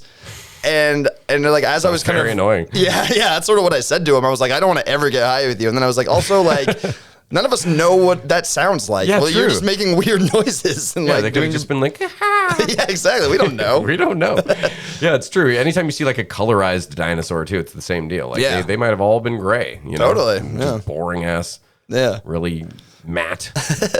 I do find dinosaurs like fascinating though, and that's like I don't know, it's kind of like hack, I guess. But when I was a kid, that was like my first like reason to question religion, where you hear like first thing was Adam and Eve, but then you hear first thing was dinosaurs, and it's like, well, things aren't really lining up here. Yeah, Like, definitely. Well, and you'll get the creationists that'll say that all dinosaur bones were planted. Yeah, exactly. By archaeologists, and I'm like, okay, I'm gonna leave now. yeah.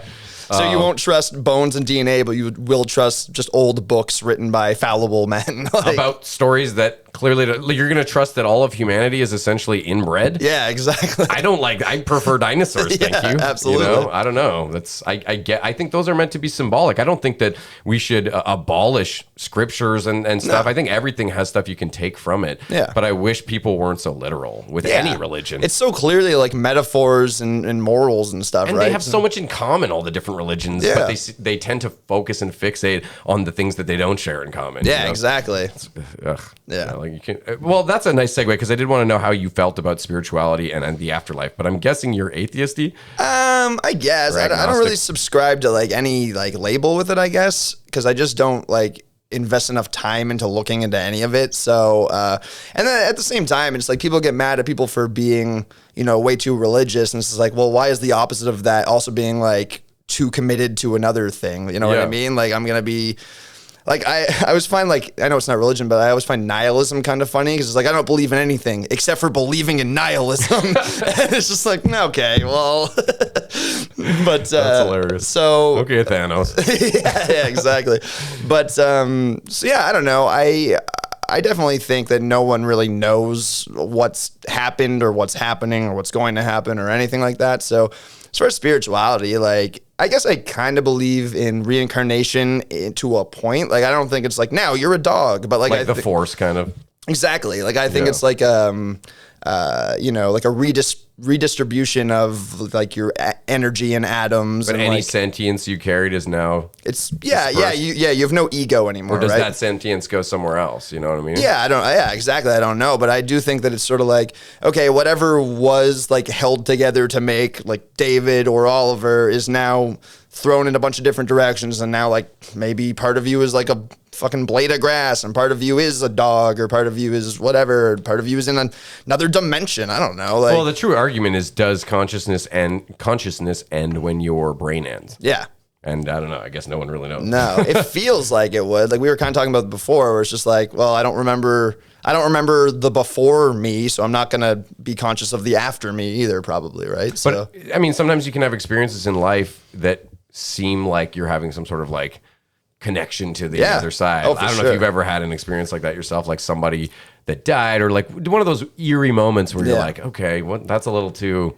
you yeah, know. I mean, I really loved like supernatural stuff when I was a kid, so Same I was here. really into like ghosts and Ouija boards and stuff like that, and Seance. yeah. Well, I remember when my grandfather died, like I think I was just young, but I used to think I could like communicate with him sort of. I'd be like, yeah, if I really like focus in, I feel like I can like talk with him. But I was probably just like more of like a coping thing. Wishful really. thinking. Yeah, kinda, maybe, yeah. But I used to literally think just like it was almost like selfish. Like I would just be like, okay, the traffic light is taking forever. Like can you help me out? And then it would like turn. He's just sitting around in heaven, like, yeah, I'll press this button. Yeah, exactly. It was like stupid shit like that. But it is kind of like, I mean, even praying, I guess, is somewhat selfish because it's like, if you believe there's some sort of omnipotent being that's created and tending to everything at the same time, I feel like you probably shouldn't pray unless it's an emergency. Yeah, exactly. I was trying to write a joke about that, about like my grandmother told me she prays for me every single day.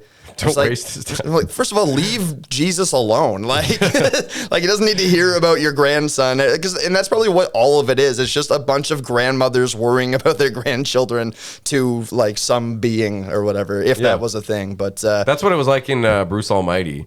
Oh, yeah. When he becomes God, like, because Morgan Freeman's like, you think it's that easy? Yeah. I can't do a good Morgan Freeman unless I really get into it. But I appreciate anybody trying any impression. I'll try it again. Wait.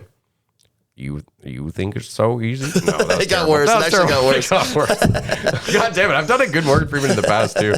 It's on the spot, you know. Andy Dufresne. I don't know. I can't do it. No, I'm not even gonna try. That was like Bane almost.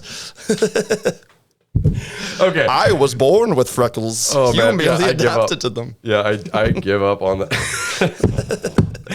Oh, you're killing me here, man. Okay, well, I actually skipped past one thing I wanted to ask when I was asking about the worst film for a date. Okay. What would be the worst film to be adapted into a porno? Oh, damn. Requiem for a Dream. Well, that had like it kind of ass is porno-y at the end. Saving Private Ryan. No. Yeah. I feel like that's like you always hear like Shaving Ryan's Privates or whatever. They probably have done it. Yeah, I assume. There's probably... I bet you could find a lot of movies. I remember seeing that's probably how they weigh it. Like if the title's good enough, yeah, we'll make it work. It's all based around puns. They're like whatever. Yeah, which is kind of funny. But like Schindler's Fist. That's another one. Yeah. I saw one time like an ad or something for like a Seinfeld porno parody, and I was like, who wants that? Like, what's the deal with orgasm? Yeah. Oh God. Yeah. This penis is making me thirsty. But yeah, I don't know. What would be a good bad porn adaptation?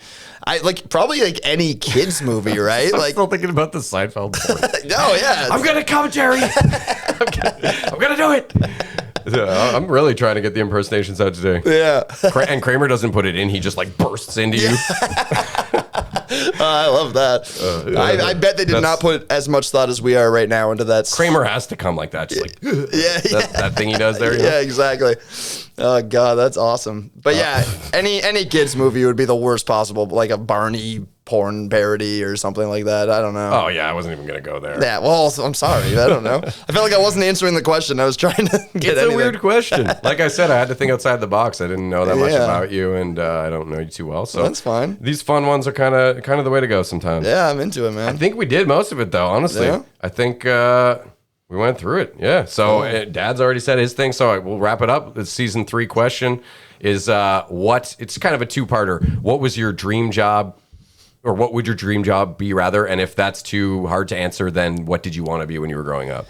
Yeah, I mean, Maybe they're both the same. I don't know. yeah, I don't know. When I was younger, I definitely wanted to be like a professional musician. That was like the goal. That is no longer the goal at all. Because I just prefer comedy. I would love to make a living doing comedy. Like I don't care about I don't even care about Netflix specials or any of that shit. It's just like if I could just tell comedy most of the week and live off of that, that would be fantastic. But when I was a kid, it was definitely like, I want to be a rock star and I want to blah, blah, blah. Even from childhood, yeah? Well, as soon as it became, well, no, actually, that's true. Because I didn't get into music till I was like 13. I didn't really give a shit. You're right. That actually was later. I would say I wanted to be a cartoonist, actually. Cool. Because again, I was really into like the Sunday I've strip seen some stuff. of your drawings on Instagram, actually. Yeah, I still dick around with it a little bit. Nice. Yeah, I like doing kind of weird, dark, cartoony stuff. It's been kind of compared to like, I don't know, like the Invader Zim kind of style type thing. Like, for some reason, everything I draw always looks like it's in pain or screaming. I don't know what. That's probably from my emo music days as a kid or whatever. That's just your style. That's cool, though. Yeah, so I always sort of thought I wanted to be a cartoonist, but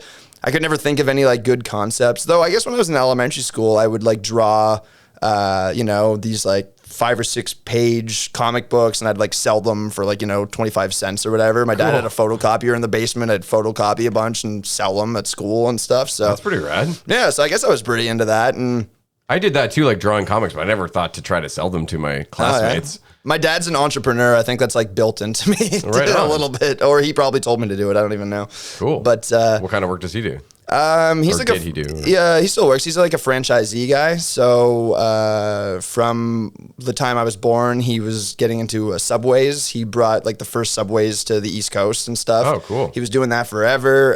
Then he got out of that. Then he was doing.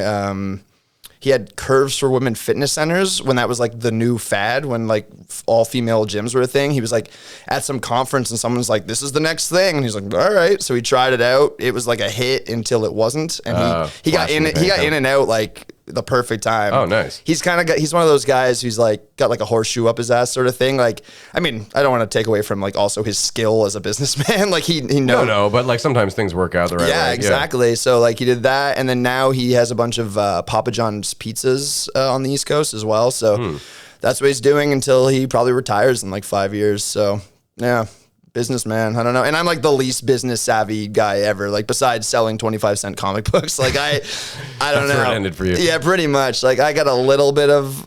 I think I have a bit of a marketing brain, but I have like no follow through with it. I'm like, this is a good idea. Anyway, like Hope someone else builds it. yeah, exactly. Shit. But yeah, as far as the overall question, I guess I wanted to be a bit of a cartoonist, and everything I've always wanted to do is the stuff that is hard to be successful at, pretty much. Because cartoonist, Art in musician, comedian, like art stuff. But that's what I've always been driven towards and stuff. Like I like the artistic side of stuff. So. And it's always cool. You see a lot of people that are artistic just kind of across the board, which you seem to qualify, you know. Yeah, I mean, you as well, right? Like music and comedy and everything. And and I like to paint only mainly miniatures, but I do some sculpting with that too. Yeah, like there you very, go. very tiny sculpting. But Yeah. I would say I'm inclined artistically as well. For sure. A lot of comedians are like, and I actually think that's such a benefit getting into comedy is having like an experience with another passion before. Because you see people that like found comedy and didn't really have anything before, and then sometimes they can be like a little too intense. Like if something doesn't go right, they freak out, and I'm like. Look, I've bombed on stage long before I became a comedian. I was bombing on stage with music for years. I was not getting the things I wanted while seeing other people get things I wanted years before this. Like I've had time to like adjust to that. So I can kind of manage expectation a little bit better, I think. So, yeah. I was thinking about this the other day that I got lucky that my parents really pushed me to do public speaking like in school when I was young. So in grade 6, I made it to like the board finals. Oh, wow. Which, you got to beat your school and then beat the regional zone you're in and then get to, like, I guess, Ontario or whatever it was. I don't know. But I did a speech about the heart, the human heart. That was the first one. Oh, wow. And then in grade 8, I think I made it to the regionals or something. But that was on cloning. So Okay. I think they were both just impressed because I memorized a bunch of scientific words and I delivered it in a manner that seemed like I knew what the fuck I was talking about, which I probably didn't. And my dad had given a lot of speeches through his job. So yeah, but looking back now, I go like, oh shit, that's probably why I was never really that. Well, I do get nervous, but like I was always, I guess, feeling that call to go back to like finding an audience. And It's funny because with me, I did kind of have a public speaking intimidation. If it was something like that, like giving like a speech in class or whatever. book report or something. Yeah, exactly. Yeah. Like I really, my comfort zone is if I'm in control of what it is. So like I'm singing my songs, I'm telling my jokes. Like if I had to go and just like, even now, like give a report on something, I'd probably be insanely nervous because like I'd have to memorize I think you would make it your own because you've done comedy this long point, enough. yeah. You would probably like pepper it in with like, oh, I'll make it fun, Like, yeah, I probably would try to, but yeah, if I had to just give like a bland ass like board meeting, here's the presentation. TSA reports or whatever. I just picked through. I wouldn't be able to retain it. Is the problem? Like I was so bad in school because I didn't care about anything. I have like a pretty good like memorization skill, but only if I care about what I'm trying to remember. I can't just plug stuff in and keep it there. So I think that's so many people, and I think that's what's like the education system did wrong. Absolutely. Is just to think that everybody is like cookie cutter, the same.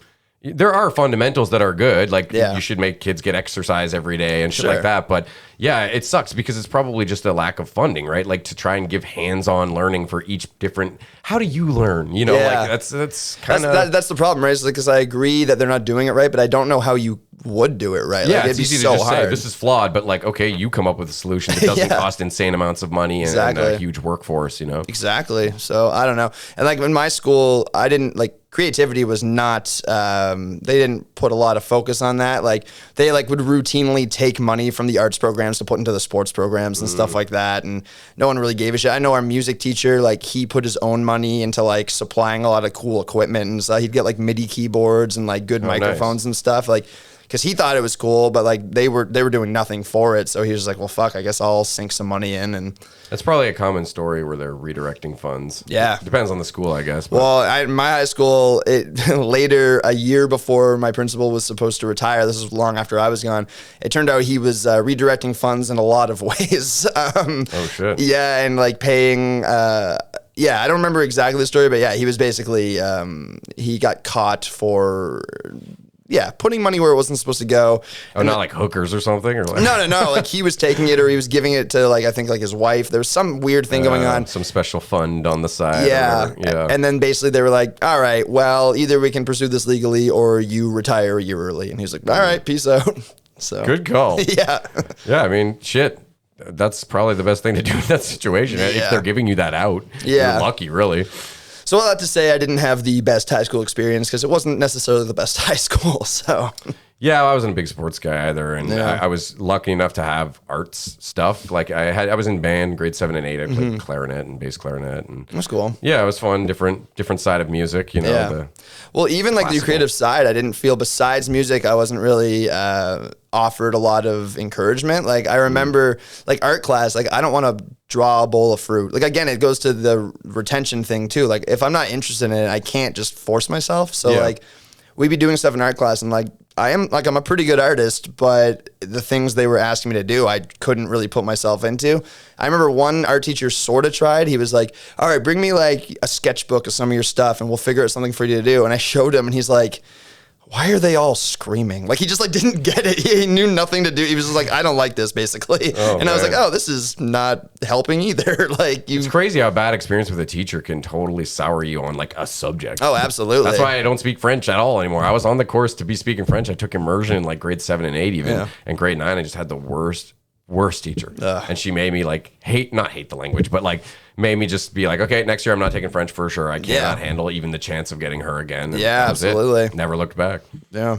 So, but my kids luckily are bilingual. That's good. Yeah, I did it because again, on the East Coast, like it's incredibly bilingual over there. We got Oh, like cool. Acadians like Yeah, all yeah. over the place. So yeah, I took French immersion from grade 1 to 8, and then I just stopped because again, I'm horrible at math, and I was Same like, here. math does Well- not need to be harder than it already is. Like I don't need. It's not that different in French, but there's different terminology. They use and like a stuff. comma instead of a decimal point. Yeah, Like that. There's just enough that stuff. drove me insane. Yeah, I still suck at math so bad. I was just like, I just needed this to be as easy as possible. So I think now I suck at math because I have not done it unless Yeah. I absolutely have to. But in high school, I was actually good at math, but I fucking hated the experience. Okay. Like I couldn't say I was bad at it because when I asserted myself and took the time and learned, Yeah. I always like did well. But it was like just so. I such a could shit. make it happen. Yeah, I had a couple teachers that were able to make it happen for me sometimes. Like, I actually had this really interesting teacher in my high school. He was the science teacher, but then I did summer school like every year of school, and he was the math teacher in summer school. And the reason is he was dyslexic, and he actually had learned.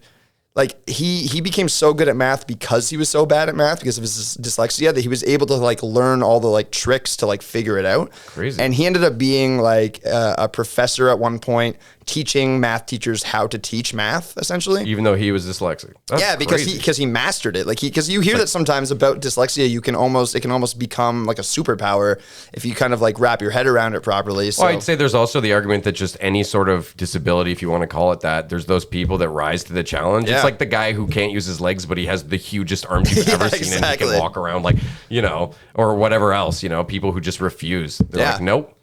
not going to let this be a hurdle for me. And kudos to those people. That's amazing. Exactly. And like, he was one of the only people that ever made it kind of like work for me. Cause he's like, look, in whatever way this doesn't make sense to you, I promise you it has not made sense to me in like 11 different ways. And he's like, so much empathy there. Yeah, exactly. Yeah. So that was the thing. He wasn't like, why don't you get it? He's like, look, I get not getting it. And he would like, kind of help you figure it out. Yeah. And it was funny because I remember one year, right at the end of the summer, I guess he was at the school helping get like the schedules ready for the next year. And he called me like personally and he was like, hey, I'm going through these schedules and you're signed up for intensive math and that can't be right. And I was just like, no, that's not right. Thanks for the support. Yeah. But no, it was like, again, I didn't even take offense to it because like he knew my issues with it and he knew I could do it, but he knew I couldn't, like, I didn't want to be in intensive math. So he was like, yeah, this doesn't look right to me. I just wanted to double check. I was like, yeah, absolutely. Get me the fuck out of there. So, yeah. My math teacher in high school, one of them, his name was Shannon. I always thought it was kind of interesting name for a dude. Yeah, it is. And like the only way that I think, no one would pick on him, I would hope, but let's be real. Yeah. Someone probably did when he was younger. But the dude was like 6'5" and had a giant scar on his cheek. I think he used to tell people he fought a polar bear or some shit like that. But yeah, you wouldn't mess with that Shannon. The only male Shannon I know, he's actually one of the main comedy bookers in Moncton. He had the only club, which he just shut down because of COVID, but now he's doing a production company. His name's Shannon, and same thing. He's a pretty burly dude. Like you wouldn't fuck with Shannon. So. Oh, and Shannon Hoon from from Blind Melon. Yeah. Though he wasn't necessarily like an intimidating guy. He was a little like scrawny and whatever, but yeah. Blind Melon was awesome though. I feel like they only ever played the one song on the radio. No, for sure. But like, I don't even like that album. I like the next album, Soup. That album is amazing. I've never really like listened to a ton of their stuff. Me and Tavis actually have bonded over particularly that Blind Melon album a lot. It's I don't know if you ever looking for something else. Soup by Blind Melon. It's a good one. Yeah, sometimes try to find stuff to listen to at work, and I always end up listening to the same albums I always listen to. You know, I'm at that point in my life. Yeah. But at least I know that I like what I've heard from them, so I'll definitely check it out. Right on, man. Well, I guess that's it. I got nothing else for notes. Hell yeah. It was a good time, man. Yeah, man. Thanks for having me. High fives. Oh, I always forget it's hard to reach across the table. All right. Well, thanks for stopping by. Cheers.